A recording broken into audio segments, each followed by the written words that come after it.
Y las penicilinas, como ya sabemos, son parte de ese amplio grupo de antibióticos betalactámicos, que es importante conocer, en específico las penicilinas, porque si bien fueron los primeros antibióticos que se describieron, son los que se han utilizado por más tiempo. Ya por eso mismo no tienen tanta eficacia contra enfermedades graves, ¿sí? Solamente se utilizan contra cierto tipo de enfermedades. Pero también debemos conocer que en este grupo de las penicilinas hay un subgrupo que son muy importantes para el manejo de las enfermedades por microorganismos resistentes. Sí, ahorita los vamos a comentar. Entonces es muy importante que conozcamos esta amplia gama de usos de las penicilinas para que podamos saber qué tipo de medicamento utilizar y cuándo utilizarlo. ¿Sí? Entonces, las penicilinas, el objetivo de esta plática es conocer las características farmacológicas de este grupo. ¿Sí? Existen subgrupos de estas penicilinas. Y conocer la utilidad clínica de cada uno de estos subgrupos. Las penicilinas se dividen en 4. Las penicilinas naturales, que son las que ya sabemos que se describieron desde principios del siglo XX, que han sido ampliamente utilizadas, que hay mucha resistencia contra estas. ¿Sí? Están las penicilinas estables a penicilinasas, que son isojazolinpenicilinas. Para los cuates son las estables a penicilinasas, que específicamente se utilizan con la estafilococo.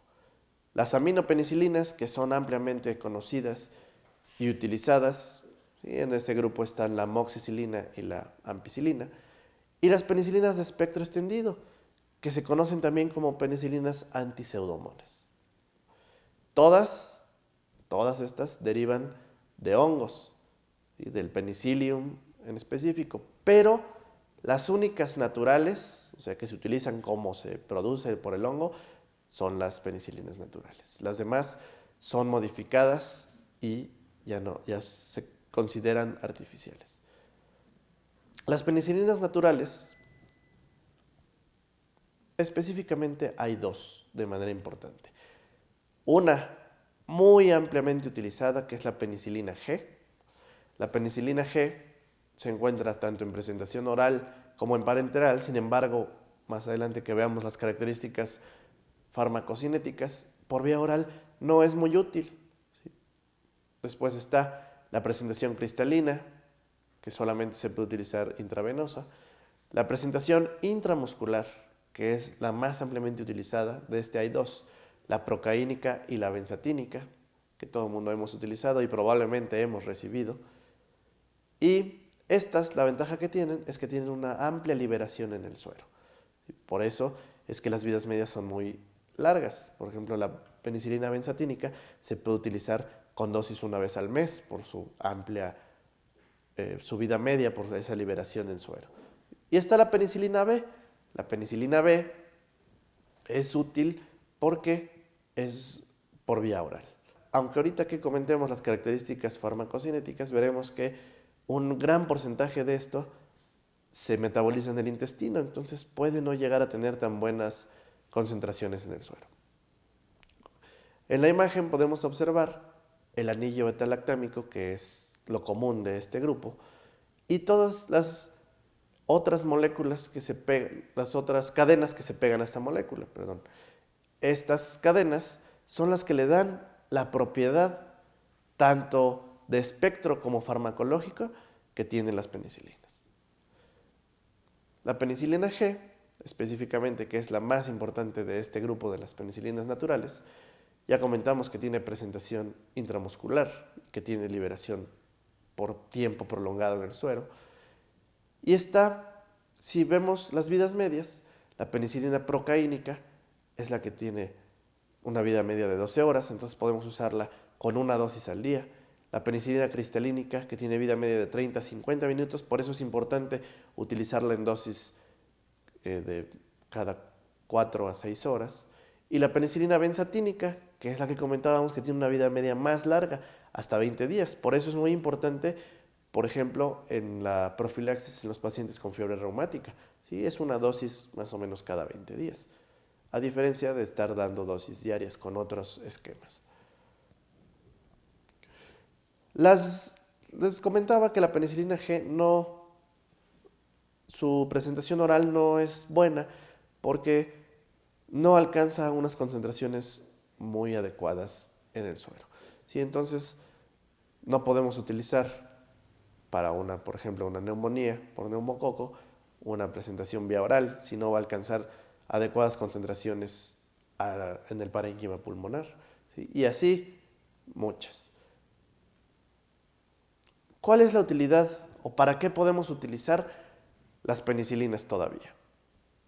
Bueno, para infecciones en específico por estreptococos, ¿sí? Ya sea en piel, por ejemplo aquí este paciente con impétigo,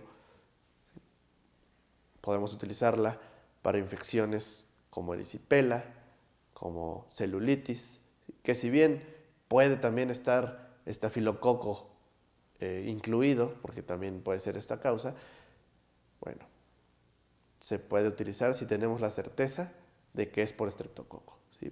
El estafilococo no, porque prácticamente el 99% de los estafilococos producen betalactamasas que inhiben a las penicilinas naturales. Para fiebre escarlatina, ¿sí? Que es otra enfermedad producida por el estreptococo, en específico el beta hemolítico. Para faringitis, hay múltiples esquemas para faringitis, pero las penicilinas son uno de los pocos tratamientos que erradican el estreptococo beta hemolítico del grupo A de la faringe de los pacientes. ¿Sí? Entonces es una muy buena opción, por ejemplo, una dosis de penicilina benzatínica para la faringitis. Aunque se tarda un poco en quitar la sintomatología, pero tenemos la certeza de que se va a erradicar esa bacteria de la faringe del paciente. Otras utilidades son, por ejemplo, la neumonía.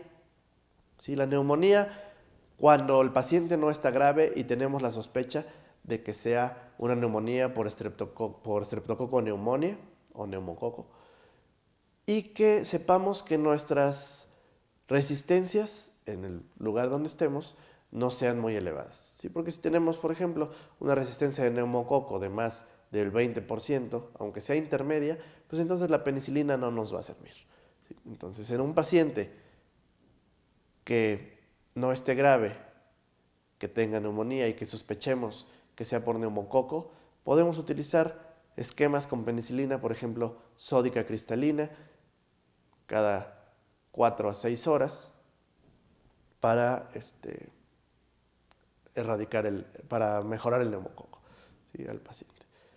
Otra, antes de pasar al espectro, otra utilidad muy importante es la profilaxis para fiebre reumática, que ya comentamos hace un momento. Es tan buena para erradicar al estreptococo beta hemolítico del grupo A que con una dosis cada 20 días de penicilina benzatínica podemos mantener a nuestro paciente libre de infecciones por esta bacteria y sin riesgo de una recaída por fiebre reumática. Podemos tener más usos, pero estos son los más importantes. ¿Sí? El espectro que tenemos, por ejemplo, por su acción contra anaerobios, que aquí podemos ver del lado derecho, contra bacteroides, Prevotella, Fusobacterium, Clostridium, Peptococcus, Peptostreptococcus, que son bacterias que se encuentran mucho en la cavidad oral, pues se puede utilizar, por ejemplo, para lesiones dentales, ¿sí? Porque tiene muy buena acción contra estas bacterias. Contra gram negativos no es muy útil porque si bien in vitro podemos ver que tenga acción, como por ejemplo contra Neisseria meningitidis, pues ya en vivo vemos que hay mucha resistencia y no podemos tener el riesgo de darle tratamiento por 2-3 días a un paciente y que la bacteria sea resistente, porque entonces nuestro paciente se va a agravar. ¿Sí? Igual la gonorrea o pasteurela o borrelia. Sin embargo, Treponema pallidum, sí, las penicilinas son una muy buena opción de tratamiento, ¿sí? Porque Treponema no ha hecho resistencia, no hay treponemas resistentes. Entonces, podemos todavía utilizar esquemas con penicilinas para la sífilis. Y para los gram positivos que ya comentamos, en específico para los streptococcus. Neumococo, cuando no hay mucha resistencia, y Enterococcus, ya sea fecalis o faecium, prácticamente no, porque ya hay demasiada resistencia, incluso a vancomicina. Algunos actinomices o listeria podemos utilizarlas siempre y cuando nuestro paciente no se encuentre grave. Si se fijaron, nunca puse Staphylococcus, ¿sí? Porque les comentaba, prácticamente el 99% producen betalactamasas y ya no permiten que funcione adecuadamente la penicilina. Si nos vemos desde el punto de vista farmacocinético, aquí tenemos sus características, ¿sí? Las penicilina G, les digo que no es lo mejor administrarla por vía oral, de hecho es difícil encontrar esa presentación, aunque sí existe. Se une prácticamente la mitad, un poco más de la mitad, 60-65% a proteínas, entonces esto le permite tener una vida media un poco más larga. ¿Sí? No se distribuye bien en el líquido cefalorraquídeo, entonces por eso no es muy importante para los tratamientos de meningitis. Su metabolismo es prácticamente por vía hepática, su excreción renal y la vida media varía, ¿sí? Porque su excreción es renal, entonces depende de mucho de su función renal. Entonces en los neonatos es un poco más larga, hasta 3 horas, y en los niños y adultos desde media hora hasta un poco más de 1 hora.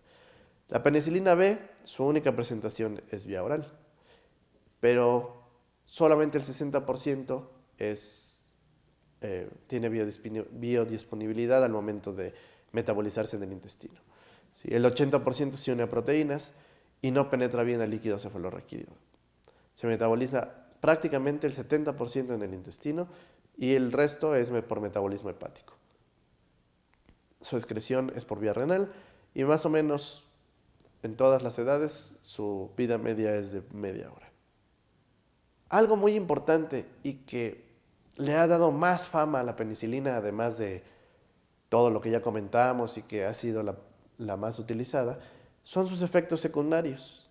¿Sí? Prácticamente, si ustedes preguntan a los pacientes que vean, prácticamente más o menos un 30%, un 20% les van a decir que son alérgicos a la penicilina. ¿Por qué? Porque a lo mejor alguna vez que la recibieron tuvieron muchas molestias o porque realmente hayan tenido alteraciones de tipo alérgico. ¿Sí? Pero más o menos de ese 30% que dice que es alérgico, solamente alrededor del 1 o 2% realmente van a ser alérgicos a las penicilinas. Entonces los efectos secundarios se pueden presentar desde el 0.1 hasta el 1% de los pacientes que reciben penicilina. Y estos incluyen: los que son menos frecuentes son alteraciones a nivel de enzimas hepáticas, en específico de enzimas aminotransferasas, o trastornos hematológicos porque puede llegar a afectar a médula ósea como anemia, neutropenia o trombocitopenia. Puede tener lesiones en riñón como la nefritis intersticial o encefalopatía. Sin embargo, les digo que estas son muy poco frecuentes. Lo más importante es el dolor y la inflamación en el sitio en que se administra la penicilina, ¿sí? Porque eso sí, las que se administran por vía intramuscular son muy dolorosas y ese dolor puede llegar a ser tan importante que pueda llegar a causar choque o pueda llegar a causar muchas molestias. Otra muy importante es las alergias. ¿Sí? Las alergias, les digo, que se presentan realmente más o menos entre el 1% o 2% de las personas que lo reciben y se presenta de varias maneras. Una de estas es de manera inmediata, o sea, cuando ya hemos estado en contacto con la penicilina y tenemos ya anticuerpos específicos, entonces se liberan, se juntan las IgEs, se liberan histamina y otro tipo de sustancias inflamatorias y puede llegar a ser tan importante. Puede ser desde un simple rash, o sea, lesiones en piel, eritema, cuadros de tipo asmatiforme, hasta ser tan importantes como un choque anafiláctico. Después están las penicilinas que son resistentes a penicilinases. Estas ya son semisintéticas, o sea, sí se utiliza la molécula original, pero se le adicionan ciertas propiedades ya de manera artificial. Lo más importante de este grupo es que son resistentes a las beta-lactamasas de Staphylococcus aureus. Entonces se puede utilizar contra esta bacteria siempre y cuando esta bacteria todavía no tenga esa resistencia que se le denomina meticilino resistente, ¿sí? Porque esa ya no es una beta-lactamasa, eso ya modificó su sitio de acción, entonces estas penicilinas ya no sirven. No son resistentes a las beta-lactamasas producidas por los gram negativos, ¿sí? Entonces prácticamente su utilidad se resume a infecciones por Staphylococcus aureus. Staphylococcus aureus a cualquier nivel, ¿sí? Desde piel, como por ejemplo aquí, celulitis o un absceso, impétigo, el tipo de buloso, como también tienen acción contra Streptococcus, se puede utilizar contra también este tipo de infecciones. Por ejemplo, esta de este niño, es difícil saber si es impétigo por estreptococo o por estafilococo. Entonces, en este caso, podemos utilizar bien este tipo de penicilinas. Este tipo de infecciones que sabemos que son por estafilococos, las furunculitis. Infecciones más graves, como por ejemplo abscesos ya en tejidos, como en pulmón, o una neumonía que sospechemos que sea por estafilococo, como por ejemplo las que tienen derrame o las que tienen este tipo de imágenes. Sí, esas pueden ser por estafilococo o por neumococo. Y como pueden tener acción adecuada contra estas dos bacterias, podemos utilizarlas. Aunque, si el paciente está grave, tenemos que adicionar algo para cubrir el neumococo que sea resistente. Osteomielitis o artritis séptica, ¿sí? A cualquier edad podemos utilizarlas perfectamente porque además penetran bien a hueso. Si las comparamos con las cefalosporinas de primera generación, que también tienen más o menos este espectro, esas son mejores para llegar a hueso. Sin embargo, si lo comparamos de manera clínica, las dos tienen muy buenos resultados. Entonces, prácticamente se resumen en dos, ¿sí? Su espectro se resume para dos bacterias. Streptococcus, igual que las naturales del grupo A, etc. Y los Staphylococcus aureus, siempre y cuando no sean meticilino resistentes, ¿sí? Que eso significa MRSA, meticilino resistente, Staphylococcus aureus. Fuera de estas, no nos sirven para gram negativos, no tienen buena utilidad para anaerobios. De estas tenemos, las más importantes son 3, pero la que le da, la que se utilizó de manera más importante fue la meticilina. Sin embargo, ya actualmente casi no se utiliza, ¿sí? Entonces tenemos la dicloxacilina, que es la más utilizada, que tiene una disponibilidad oral hasta el 75%, se une hasta el 98% a proteínas, penetra bien a tejidos, sin embargo, no es muy útil para problemas en el sistema nervioso central porque es muy pobre su entrada a líquido cefalorraquídeo, su metabolismo es hepático, su excreción es renal, y en adultos y niños más o menos su vida media es entre 30 y 40 minutos. Por eso es que las dosis deben ser repetidas, se tiene que dar 4 veces al día. Sus efectos secundarios más importantes de la dicloxacilina son molestias a nivel gastrointestinal, sí, gastritis, puede haber diarrea. Sin embargo, no son tan importantes si se pueden utilizar de manera adecuada, sin ningún problema. Después está la oxacilina, que esta no hay una presentación oral, se une hasta el 94% proteínas. Igual penetra bien a tejidos siempre y cuando no sea líquido cefalorraquídeo, su metabolismo es hepático y su excreción es renal. Los niños tienen una vida media un poco más prolongada, casi 2 horas, y los adultos alrededor de 1 hora. La nafcilina sí hay una presentación oral, pero tiene una muy mala biodisponibilidad. Se une casi el 90% a proteínas. Igualmente, casi todos los medicamentos que se incluyen en este grupo tienen muy pobre penetración del líquido cefalorraquídeo por su estructura. ¿Sí? Su metabolismo es hepático, su excreción es renal hasta un 30% y el resto es por vía biliar. Si los neonatos tienen vida media más larga, hasta de 5 horas, los niños igual 1 a 2 horas, y los adultos desde 30 hasta 90 minutos. Entonces, si vemos este grupo, realmente necesitamos tener una sensibilidad clínica muy importante para saber qué tipo de infecciones pueden ser por estafilococo o estreptococos y qué tipo no, y no poder utilizar. ¿Sí? Porque sería inútil utilizar algo para, por ejemplo, gram negativos, si sospechamos que sean gram negativos, con una de estas penicilinas. Después están las aminopenicilinas, que son como las que le han dado más auge a este grupo, ¿sí? Porque son penicilinas que se dan por vía oral y que tienen un aspecto muy importante de acción. También son semisintéticas, son estables contra algunas betalactamasas de gram negativos, por eso es que mejoran. Sin embargo, no sirven para las betalactamasas de estafilococo. ¿Sí? Entonces, bueno, podemos comparar. ¿Sí? Si creemos que es estafilococo, utilizamos las estables a betalactamasas.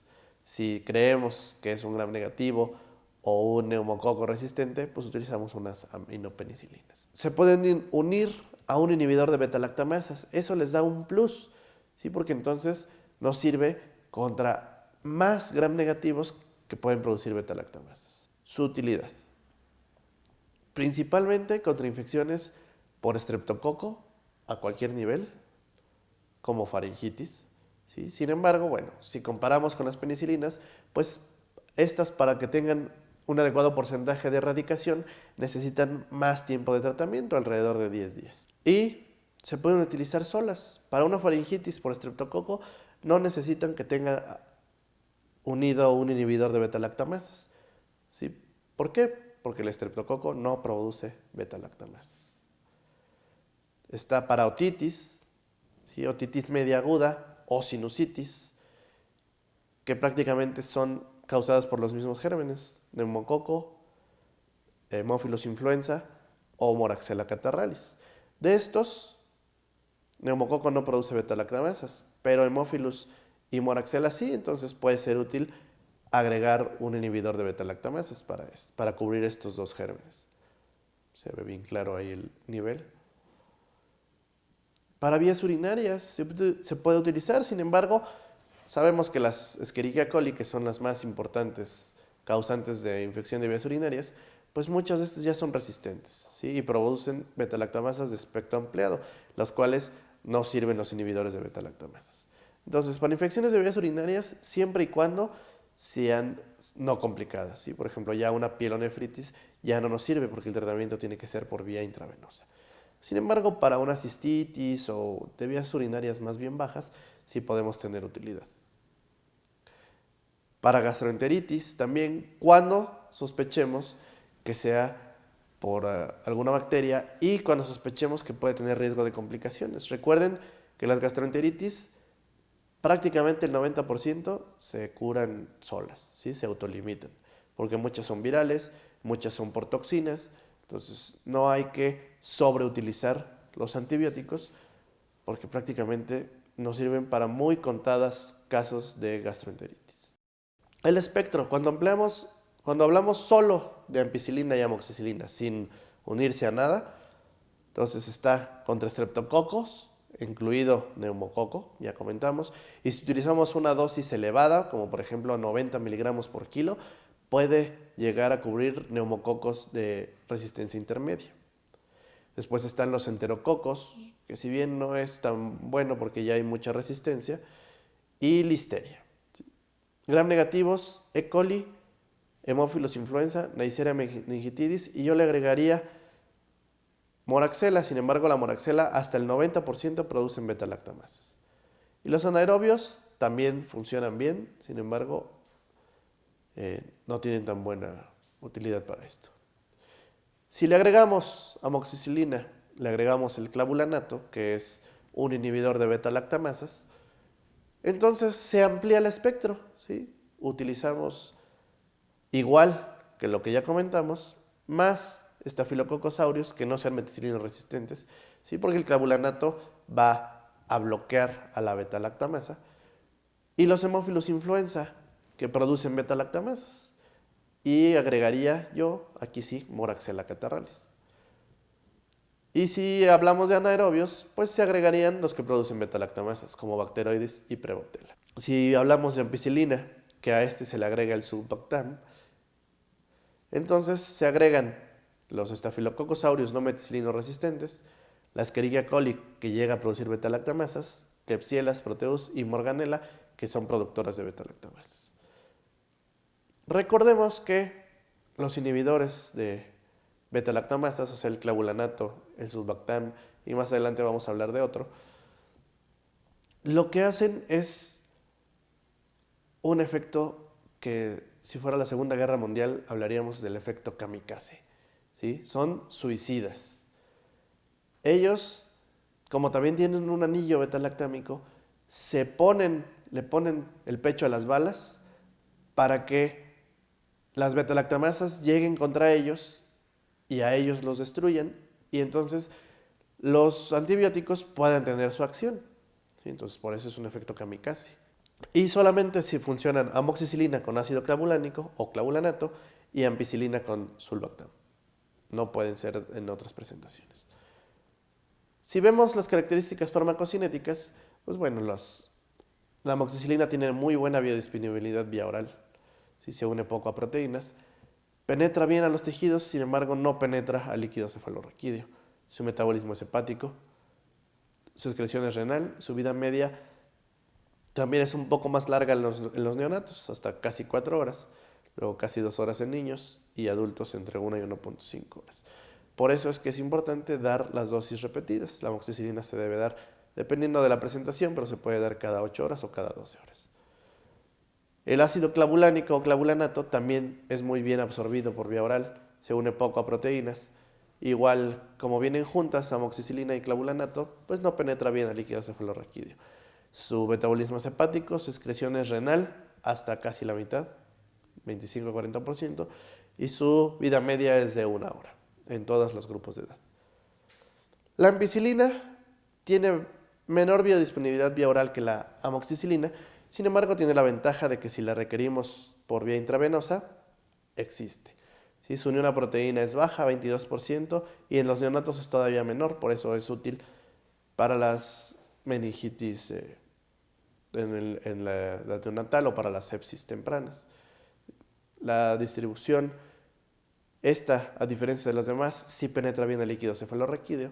Por eso es que a lo mejor faltó comentar un poco en la utilidad hace un momento, que nos sirve muy bien para la sepsis de los neonatos, las sepsis tempranas, y cuando sospechemos meningitis en el neonato o meningitis por listeria.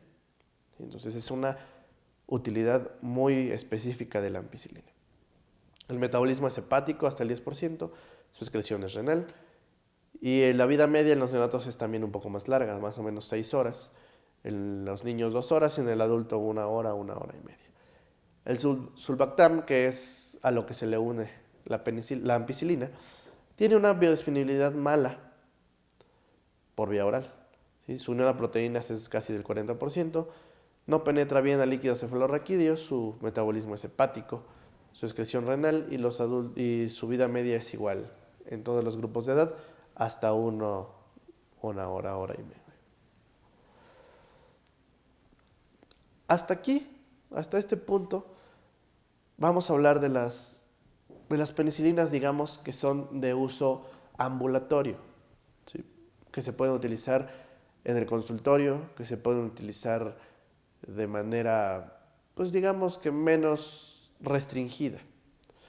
A partir de estas penicilinas de espectro extendido o antiseudomonas, sí necesitamos tener claro que no todo mundo las puede utilizar, ¿sí? Ni a todos los pacientes se les puede utilizar, porque si bien son muy buenas contra prácticamente pues, muchas de las bacterias que conocemos, ¿sí? Pseudomonas, E. coli, estafilococos no meticilino resistentes, etcétera, etcétera. Ahorita lo vamos a comentar. pues son nuestras mejores armas hasta ahorita, entonces no las podemos gastar. ¿Sí? No podemos utilizar una infección de un paciente que no está grave, una de estas antibióticos, porque entonces no los vamos a acabar y después ya no los vamos a poder utilizar. Su mejor actividad es contra gram negativos, ¿sí? En específico pseudomonas, o se buscó que tuvieran acción contra pseudomonas. Son susceptibles a beta-lactamasas, pero se les puede unir un inhibidor de beta-lactamasas. Entonces, su utilidad más importante es contra cualquier infección por pseudomonas, pero recordemos que las infecciones por pseudomonas no son infecciones de un paciente que va a llegar caminando, ¿sí? Son pacientes que son graves o que son inmunodeprimidos o que tienen tiempo en un hospital y es una infección nosocomial. Y entonces no podemos utilizarlas. Yo a estos grupos, que son los de más amplio espectro, se utilizan ya muy adelante en la escala de antibióticos. ¿Sí? Primero utilizamos los que tengan menos espectro y menos efectos secundarios, como por ejemplo, si hablamos de una neumonía, pues primero utilizamos una penicilina que no tenga tan amplio espectro, ¿sí? O una cefalosporina. Posteriormente, un antibiótico que tenga mejor espectro o que tenga menos resistencia. Y al final, prácticamente utilizamos estos antibióticos, ¿sí? Entonces, los utilizamos o cuando un paciente está grave y no tenemos la certeza de qué tipo de bacteria sea, porque puede ser una bacteria resistente, aunque sea un paciente que venga llegando de fuera, y entonces si damos algo que tenga menos espectro, podemos no tener tiempo y el paciente puede complicarse o fallecer. O una infección que tengamos ya el aislamiento de la bacteria. ¿Sí? Por ejemplo, que tengamos el cultivo y que nos digan que es una Escherichia coli, que es resistente, que tiene beta-lactamasas de espectro ampliado y que solamente es sensible a este tipo de antibióticos. O pseudomonas, o otro tipo de bacterias gram negativas, como ya comentamos. ¿Sí? Por ejemplo, el paciente de arriba pues, tenía infecciones de tejidos blandos, tenía úlceras por decúbito por pseudomonas, ¿sí? Que tenía sobreinfección por pseudomonas aeruginosa. El paciente de abajo es un paciente con sepsis intrahospitalaria, otra lesión por pseudomonas. Y entonces, bueno, tener bien claro que no a todos los pacientes les vamos a dar este tipo de tratamientos. El espectro más importante es, si hablamos de solas, los tratamientos solos sin inhibidores, contra Streptococcus, y podemos utilizarla contra Staphylococcus que no sea meticilino resistente. Contra gram negativos, contra E. coli, por ejemplo, Haemophilus influenza, Proteus, Morganella, Pseudomonas, Providencia, Enterobacter. Y contra anaerobios, que prácticamente esos son los mismos que ya hemos estado comentando. Si los unimos a los inhibidores de beta-lactamasas, como el tazobactam a la piperacilina y el clavulanato a la ticarcilina, entonces tenemos una mejor cobertura. ¿Sí? Tenemos cobertura contra cepas que producen beta-lactamasas de E. coli, Haemophilus influenza, Klebsiella, Serratia, Citrobacter y en general prácticamente todos los gram negativos. Y los anaerobios mejora también los que producen beta-lactamasas, que son estos que están aquí comentados. Si vemos las características desde el punto de vista de farmacocinética, pues vemos que prácticamente no se pueden utilizar por vía oral, ¿sí? Si bien la carbenicilina existe, pues no tiene una adecuada biodisponibilidad y no tiene una adecuada concentración en sueros, ¿sí? O en líquidos. Se une más o menos la mitad a proteínas, hablando de la carbenicilina. Su distribución es buena en tejidos, pero muy pobre en líquido cefalorraquídeo, entonces no es muy útil para problemas como meningitis o abscesos. El metabolismo es hepático, aunque muy poco. La excreción es renal. La vida media en los neonatos es más larga que en las otras etapas de la vida, que es de 1 hora más o menos. Ticarcilina no se administra vía oral. se une hasta el 45% a proteínas, no penetra bien al líquido cefalorraquídeo, su metabolismo al igual es hepático, aunque es muy poco, la excreción es renal, y en los neonatos tiene una vida media de más o menos 5 horas y en los adultos de 1 hora. La piperacilina, que la piperacilina junto con el tazobactam son los que más se utilizan de este grupo. No existe presentación de vía oral, toda es parenteral. La unión a proteínas es poca, hasta el 20%. Penetra bien a tejidos, pero también no penetra bien al líquido cefalorraquídeo, a menos de que las meninges estén inflamadas, entonces puede mejorar la penetración. El metabolismo es hepático, la excreción es mixta, renal y biliar, aunque la biliar es muy poca, menos del 20%, y su vida media es de 2 horas a 3 horas en los neonatos, de media hora hasta 1 hora en niños y de media hora en adultos. Por eso es que es necesario dar dosis repetidas, ¿sí? Hasta 4 dosis al día. Y el tazobactam, que no se puede dar solo, se tiene que dar junto con piperacilina, también es un inhibidor de beta-lactamasas, se une hasta el 25% a proteínas, más o menos, en promedio.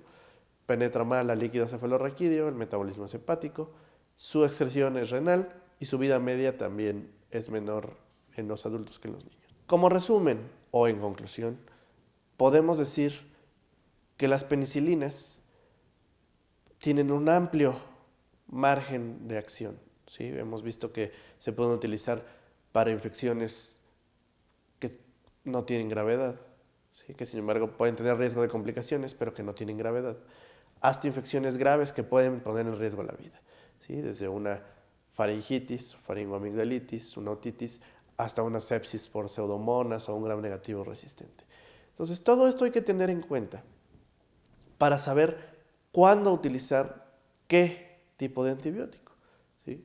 Además, estos no son los únicos que tenemos. Ahorita, más adelante hablaremos de otros, de los mismos beta-lactámicos, que también se pueden utilizar para infecciones graves.